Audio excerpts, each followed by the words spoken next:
அடுத்தது சைவத்தில் 5 சாகடிக்கிற உணவுகள். சிறுதானிய மனிதனை சாகடிக்கும். லெகின்ஸ் அவரப்பருப்புகள் மொச்சக்கட்டைகள் மனிதனை சாகடிக்கும். பொட்டேட்டோ இதற்கு உருளைக்கிழங்கு மனிதனை சாகடிக்கும். ரைஸ் உலகத்துல worst ஃபுட்னு பேரு. உலகத்துல மோசமான rice is one of the greatest இந்த மூக்கசுவாமிங் டயட். அதாவது உலகத்திலே மோசமான சளியை உற்பத்தி பண்ணக்கூடிய பசையை உற்பத்தி பண்ற worst ஃபுட்ங்கிறது ரைஸ் தான் அப்படின்னு டாக்டர் அர்னால்டு சொல்றாரு. I firmly believe me through my எக்ஸ்பீரியன்ஸ்ங்கிறாரு. நான் அரிசியை சாப்பிட்டு பார்த்த வகையில் உலகத்திலேயே நம்பர் 1 worst ஃபுட்ங்கிறது ரைஸ். ஏன்னா ரைஸ் தொடர்ந்து சாப்பிட்டா அது லிப்பர்சி கொண்டு வந்து விடுது. என்னது லிப்பர்சி? அது மட்டும் இல்ல, யார் தொடர்ந்து அதாவது ஒரு தடவை ரைஸ் சாப்பிட்றது என்பது வேறு, ரைஸையே திங்கிறது என்பது வேறு. புரியுதா? ஒரு தடவை நீங்க முறுக்கு சாப்பிட்றது என்பது வேறு, முறுக்கவே தின்றுருக்கு. ஒரு தடவை பீடி குடிக்கிறது என்பது வேறு, பீடியே குடிச்சு. அது மாதிரி one sided rice eater. One sided rice ஈட்டர்னா ஒரு தச்சலை பட்சமாகவே இட்லிங்கிற வடிவத்தை மாத்துறது, தோசைங்கிற வடிவத்துக்கு மாத்துறது, அப்புறம் அரிசிங்கிற வடிவத்தில் மாத்துறது, மஞ்சச்சோரா மாத்துறது, தயிர் சோரா மாத்துறது, தக்காளி சோரா மாத்துறது, பேரைத்தான் மாத்திக்கிறது தவிர மூலம் என்ன? ரைஸ். என்ன சொல்றாரு? இல்ல இப்ப ரைஸ் இத சொல்லி முடிச்சறேன். Rice is one of the greatest mucus former and makes an excellent paste. I firmly through my experience with awful serious case of sickness, bracket awful boil etc. கரிந்து போன தீந்து போன அந்த கரிந்து போன தீந்து போன என்னதுன்னு அர்த்தம்? கால் கறி. இப்ப சக்கரை நோய் வந்து கால் கருகி போகுது. சக்கரை நோய் வந்து பூரா பார்த்தீங்கன்னா கால் பிளாக்கா டாட்டட் ஆயிரும். அதோட இன்னும் வெரிகோஸ் வெயின் வரும். என்னது? தொடர்ந்து அரிசி சோறுங்கிறவன் தொடர்ந்து அரிசி சோறு இறைச்சி சோறு பூரா வெரிகோஸ் வெயின் வந்து கால் வீங்க திடீர்னு செத்து போயிடுவாங்க. சாகிறதே தெரியாது. நடந்து போயிட்டு இருப்பாங்க, திடீர்னு கிளம்பி செத்து போயிடுவாங்க. 3 வேளை இறைச்சி திங்கிறவன் திடீர்னு செத்து போயிடுவான். என்னது? ஆசிட் அட்டாக் தான் இப்போ வருது. திடீர்னு சும்மா படிச்சுட்டு இருப்போம், திடீர்னு கிளம்பி செத்து போயிடுவான். இப்படி நண்பர் ஒருத்தர் இறந்து போயிருக்காரு இப்போ 10 நாளைக்கு முன்னாடி.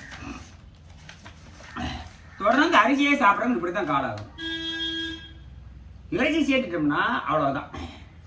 இதைத்தான் டாக்டர் அர்னால்டு சொல்றாரு. என்ன சொல்றாருன்னா, அரிசியை மட்டுமே உட்கொண்டால் குஷ்டரோகம் வரும்.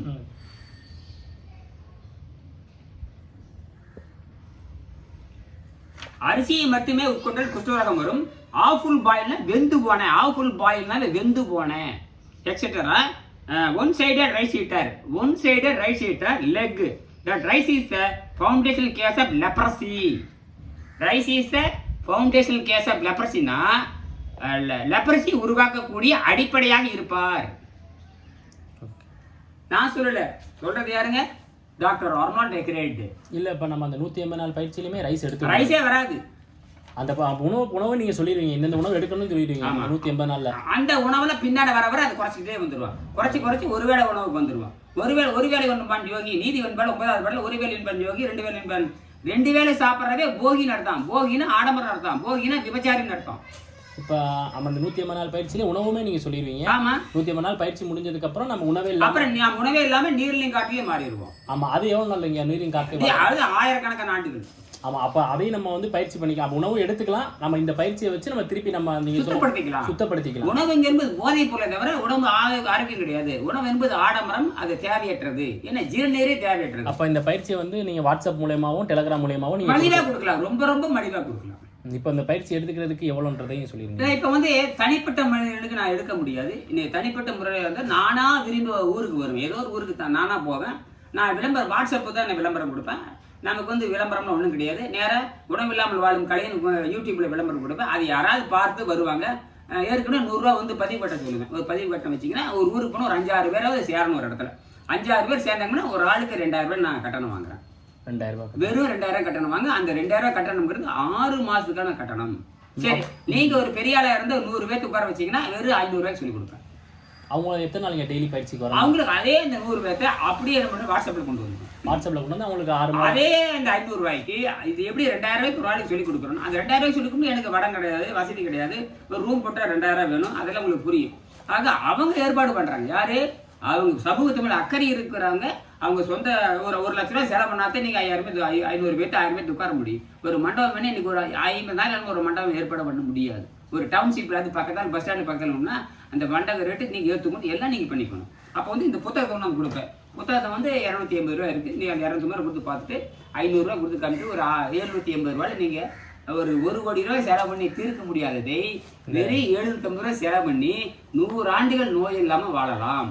இந்த புத்தகமும் இருக்கணும், அது போக உங்களோட தொடர்புல 180 நாள் பயிற்சி பண்ணிக்கணும். அறிவும் இருக்கணும், வழிகாட்டு நூல் இருக்கணும். அறிவும் இருந்து வழிகாட்டு நூலும் இருந்தால் அதிசயம் என்பதே இல்லை. மதிநுட்பம் நூலோடு உடையார்க்கு அதிநுட்பம் யாவுல முன்னுட்பவை. இதுதான் வள்ளுவர் சொல்றாரு. அதிசயம் என்பது உலகத்துல கிடையவே கிடையாது. அதிசயம் என்பது மிராக்கிளே கிடையாது. இது லைஃப் ஸ்டைல். இதுக்கு பேரு. டாக்டர் என்ன சொல்றாங்க, 20 பேர் இருக்கின்ற டாக்டர் என்ன பண்றாங்க, ஆராய்ச்சி பண்றாங்க. அதாவது a man who survived 400 days live on liquid and sunlight ன்னு ஒரு ப்ராஜெக்ட் பண்ணியிருக்காங்க. யாரு? நாசா விஞ்ஞானிகள். இதைத்தான் வந்து இஸ்ரோ விஞ்ஞானிகள்கிட்ட போய் நான் சொல்லி கொடுக்குறேன். மயில்சாமி அண்ணாதுரைட்ட பல முறை சொல்லியிருக்கேன். யோசனை செய்வோம் சொல்லியிருக்காரு. சொல்லி 10 வருஷம் ஆச்சு. 10 வருஷத்துக்கு முன்னாடி இந்த புத்தகத்தை கொடுத்தாச்சு. யார்கிட்ட? திருவாளர் மயில்சாமி. அவருக்கு பயம் இருக்குது, தயக்கம் இருக்குது. பயம் இருக்குது. ஏன்னா இது விண்வெளிக்கு போறதுக்கு அடிப்படையான நூல். இதை கத்துக்காம யாரும் விண்வெளி நிரந்தரமா தப்பிக்க முடியாது. அடிப்படையே பார்த்தீங்கன்னா உணவில்லாமல் வாழும் கலை யோகமுறை என்பது விண்வெளியை மனித சமுதாயம் ஆக்கிரமிப்பது இப்போது தலையாய கடமையாகும். விண்வெளி வாடும் மூலமாக விண்வெளி அடைந்து திரும்புவதில் எரிபொருள் மட்டுமே செலவாகும். இதற்கு அஷ்டாங்க யோகத்தின் 2வது படியில் உள்ள நியமத்தின் முதல் விதியான அகத்தூய்மை தேவை.